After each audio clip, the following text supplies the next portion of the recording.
बचपन, 55 और 95 हर उम्र के लिए यकसा मुफीद। मफाद आम्मा का आलम बरदार। जरूर सब्सक्राइब करें, लाइक करें, शेयर करें और बेल आइकन प्रेस करना न भूलें। Rabbani the scholar YouTube channel. मोहतरम डॉक्टर इकबाल वर्दी साहब ने सामने यहाँ पर पेश पर जो साहबान ने तबसरा करना चाहे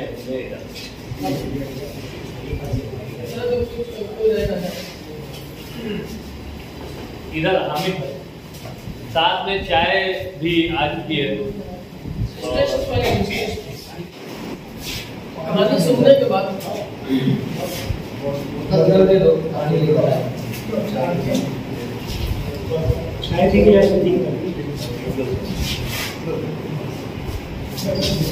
कहानी सुनने के बाद तो ज़हन में यही मिसरा घूमता निगाह मर्द मोमिन से बदल जाती है तकदीरें।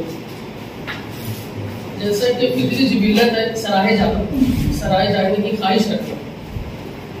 अगर उस बच्चे को क्लास की इब्तिदाई जमातों में ये 27 कलमात नहीं मिले होते तो उसमें मौजूद इस फितरी जिबिलत की न तक़वियत पहुँचती तो उसे निखार नसीब होगा।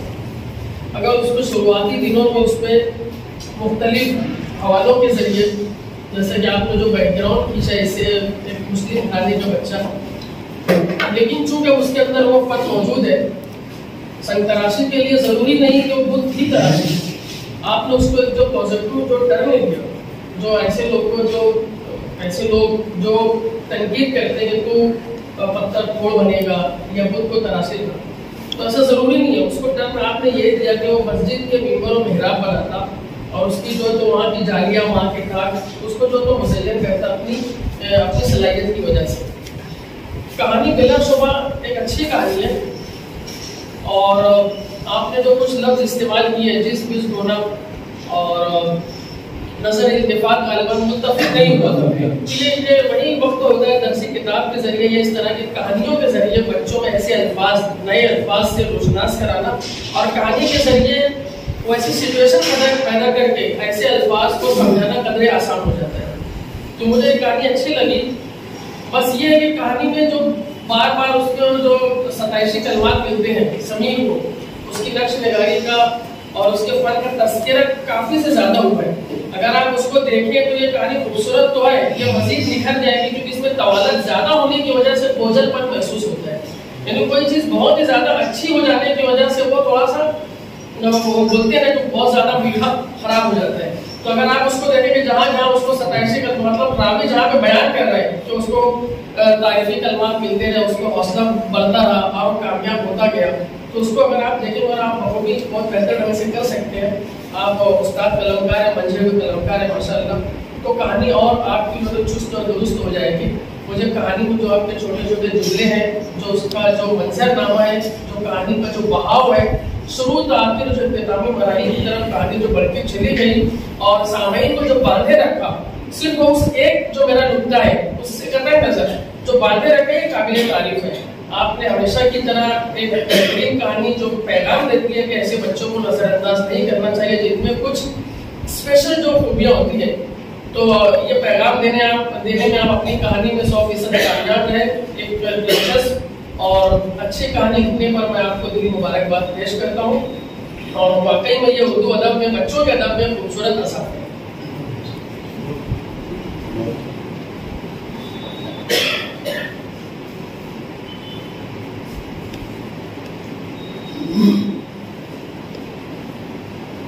और कोई साहबान अगर तबसरा करना चाहें तो उन्हें इजाज़त।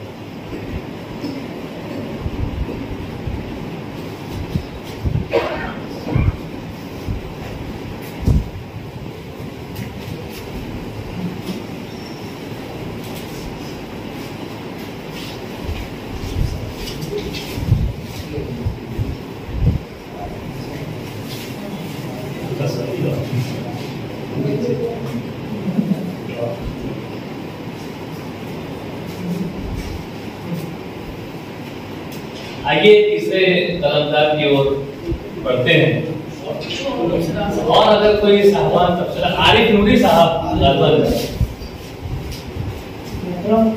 डॉक्टर इकबाल वर्दी साहब ने जो कहानी पेश की है इसमें बहुत सारे पहलू उन्होंने बचपन से लेकर जवानी और उससे कामयाब होने तक एक पूरा लंबा पीरियड उन्होंने बयान किया। इसमें जो वाज़ेह तौर पर मुझे समझ में आई ये बात कि एक हर बच्चे के अंदर कोई ना कोई हुनर और सलाहियत और खूबियाँ होती हैं, और उन्होंने जिस खूबी की बात की और उसका एक पूरा लंबा सफ़र उन्होंने बयान किया। तो इससे एक बात जो साफ तौर से वाज़ेह समझ में आई कि अगर बच्चे जिनके अंदर कोई सलाहियत है, कोई हुनर है, कोई खूबियाँ हैं, अगर वो मुसलसल उस पर मेहनत करते हैं, उस पर जद्दोजहद कोशिश करके निखार पैदा करके अगर वो आगे बढ़ते हैं, जैसा कि उन्होंने कहा कि लोगों ने सराहना की जिससे वो काफ़ी कुछ भी हुआ करता था और अपने अंदर जो है और अलग से निखार पैदा करने की कोशिश की। इसी के साथ साथ उन्होंने ये भी कहा कि कुछ लोग जो है उसको उसके अंदर जो है कीड़े निकालने का काम, खामियां निकालने का काम और उसे रोकने का काम करते हैं। इसके बावजूद इसके अगर बच्चा या कोई शख्स अपनी सलाहियत को लेकर मुसलसल मेहनत जद्दोजहद करता रहता है तो उसको कामयाबी मिलती है। जैसा कि उन्होंने क्लाइमेक्स में आखिर में जो बताया कि बहुत ही कामयाब ताजिर बना, जिससे उसका रोजगार भी बना, नाम भी बना और शोहरत भी मिली। तो बहुत ही खूबसूरत कहानी और बहुत ही अच्छे एक मुकम्मल जो है, जो ऐसे बच्चे हैं जिनके अंदर सलाहियत है, खूबियाँ है और जो नर्वस होते हैं कि मैं इस फील्ड में कुछ कर पाऊंगा कि नहीं, उनके लिए एक जिला बख्शने का काम और हौसला और सराहने की ये बहुत ही अच्छी खूबसूरत कहानी है। मैं इकबाल बर्की सर आपको मुबारकबाद पेश करता हूँ। बहुत सर ये कहानी अच्छी कहानी है, सबब आमोज है और कुछ तवील लगी सर, जैसा कि मोहम्मद सर ने कहा। इसको मैं अलग एंगल से देखूंगा कि सिर्फ वो तालीम हासिल करके आज बहुत सारे बेरोजगार लोग हैं, तो गवर्नमेंट ने भी इस चीज़ को महसूस किया है और इसके इन्हांसमेंट कोर्सेज जो है वो गवर्नमेंट ने शुरू किए हुए हैं। तो ये कहानी जो है उस रुख पर भी हमको सोचने पर मजबूर करती है कि तालीम के साथ साथ जो है कुछ स्किल बेस्ड कोर्सेज जो कहना चाहिए कि स्कूलों में वोकेशनल कोर्सेज है, उसके अलावा जो है दीगर कोर्सेज स्किल बेस्ड उन्हें शुरू किए हुए हैं। तो मैं उस पॉइंट ऑफ व्यू से इस कहानी को देख रहा हूँ कि तालीम के साथ साथ जो है बच्चे की जो पोशीदा सलाहियत है उसको भी जो है परवान चढ़ाया जाए। यहाँ बच्चे ने अपनी तालीम तर्क नहीं की, बल्कि तालीम के साथ साथ जो है वो अपना जो हुनर है वो भी उसमें भी वो तरक्की कर रहा है और उसने अपना करियर उसी में बनाया है जिसमें उसको दिलचस्पी है। तो यहाँ पर असातिज़ा के लिए और पेरेंट्स के लिए भी एक पैगाम है कि बच्चे की जो मर्जी है, जिसमें उसका इंटरेस्ट है, उसी में उसको करियर बनाने का मौका दिया जाए, अपनी मर्जी उस पर थोपी ना है। और दूसरी ये चीज़ कि असातिज़ा जो है सिर्फ पढ़ने वाले बच्चों पर ध्यान न दें, जो बेक पेंचर्स हैं उनके अंदर भी सलाहियतें हैं और ऐसी सलाहियतें हैं जैसा कि उसने कहा कि तुम लोग एक दिन जो है मेरे बनाए हुए जो मुजस्सिमे होंगे या जो जालियाँ होंगी, जो मेहराब होंगे, जो मिंबर होंगे, आप लोग उसकी तारीफ करने पर मजबूर होंगे। तो ये कहानी बहुत अच्छी लगी। एक जुमला मैंने कहीं पढ़ा था कि तारीफ जो है वो तख्लीक की रफ्तार में इजाफा करती है। क्या बात, तो क्या ये वो कहानी है, उसी पस मंजर में मुझको जो है वो समझ में आई। बहुत बहुत धन्यवाद। मैं शुरू में मैंने एक बात कही थी कि एक ही मौजू पर ये तीसरी कहानी है।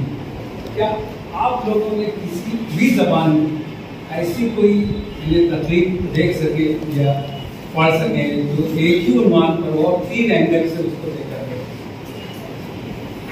ये शायद उर्दू की पहली कहानी है।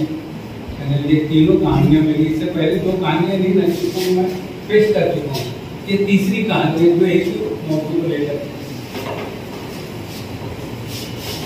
यहाँ पे तो चुनिंदा लोग हैं और उर्दू अदब और बच्चों का अदब बहुत वसी ये है, तो इसको आलमी पैमाने पर अगर अपन शाये करते हैं फेसबुक के जरिए या किताब जब शाये होती है तो अलग अलग यूनिवर्सिटीज़ में भेज कर, कॉलेजेस में भेज कर, तलबा के पास भेज कर हम लोग बाकायदा इस पर राय बना सकते हैं। क्योंकि यहाँ पे हर कोई जो तो अपने महदूद मुताले बयान महदूद ही रहते हैं, अपने महदूद मुताले की बुनियाद पर बता सकते हैं।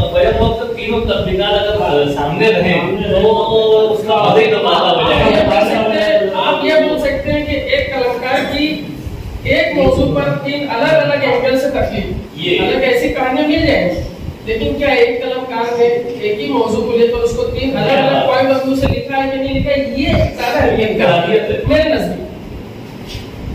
एक ही किताब में तीनों कहानी शाह हो रहा है तो उसमें क्या बात है, वाह। किसी अखबार में काफी क्वेश्चन आते हैं एक साथ तीनों सिलसिलावार की सवाल आया हम बोले एक बैग की गलती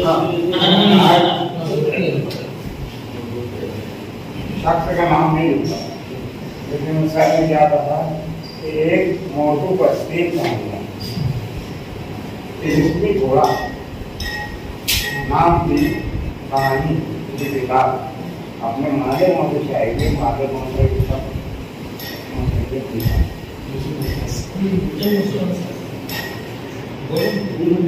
आज इंतकाल करना का मतलब करें 3 कहानियां और तीनों को अनुमान की लिखी घोड़ा।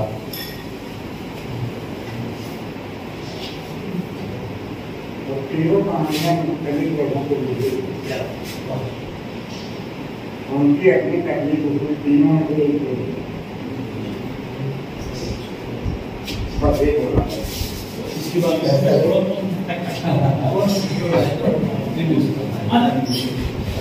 महाराज ये हकीकतन एक मुनफरिद पहलू है। वो जो है तर्जुमा है शरबा या सरकारी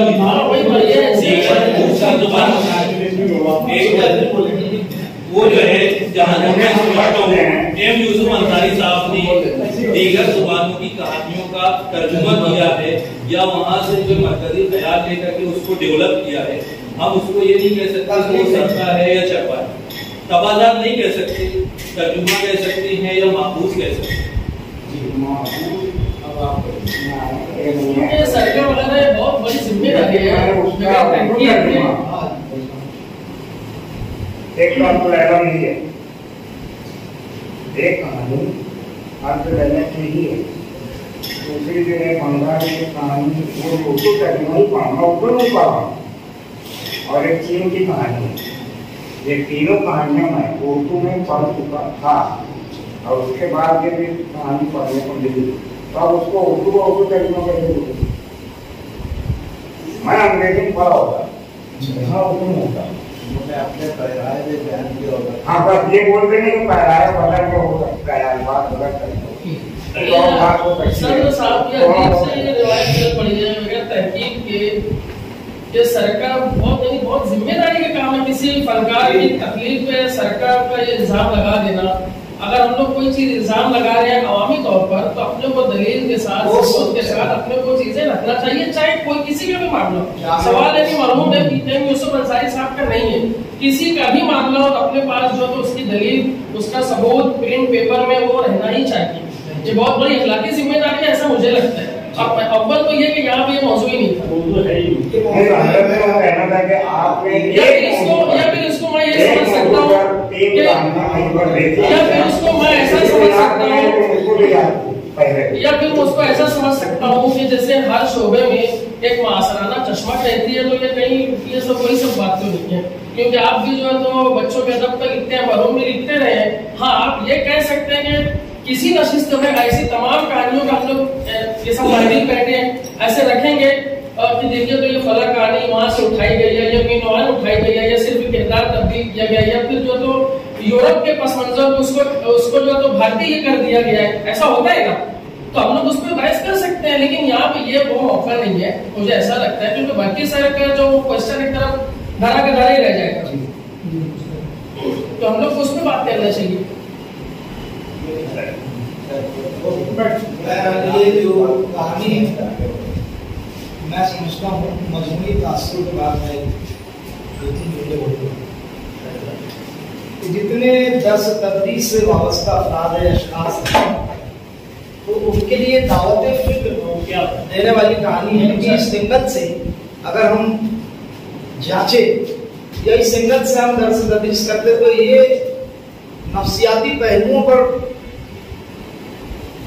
बहुत ही गहराई के साथ मुताला करना चाहिए। जो साहब को मुबारकबाद दूंगा कि इन्होंने बहुत अच्छे ढंग से एक ऐसे बच्चों को उसकी नफ्सियात को पेश किया कि वो आगे चलकर किस तरीके से मतलब बच्चे के अंदर की छुपी हुई जो सलाहियत है उसको कैसे उजागर करना चाहिए और आगे उस पर काम करना चाहिए तमाम टीचर हजरात को या तमाम दर्स तदरीस से वाबस्ता जितने अशखास हैं, जितने अफराद हैं।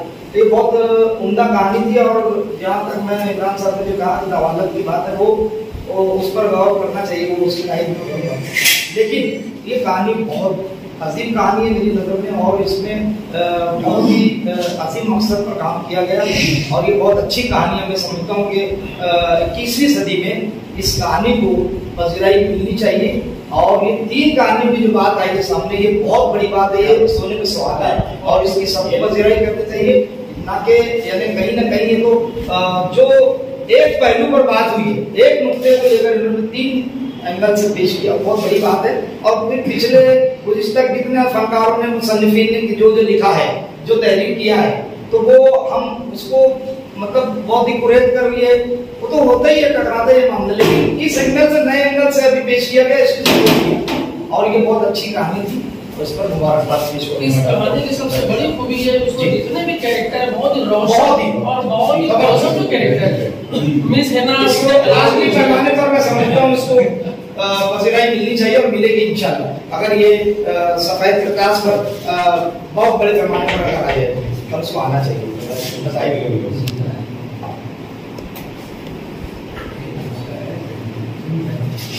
चौथी कहानी की गुंजाइश और कैरेक्टर सामने ही है।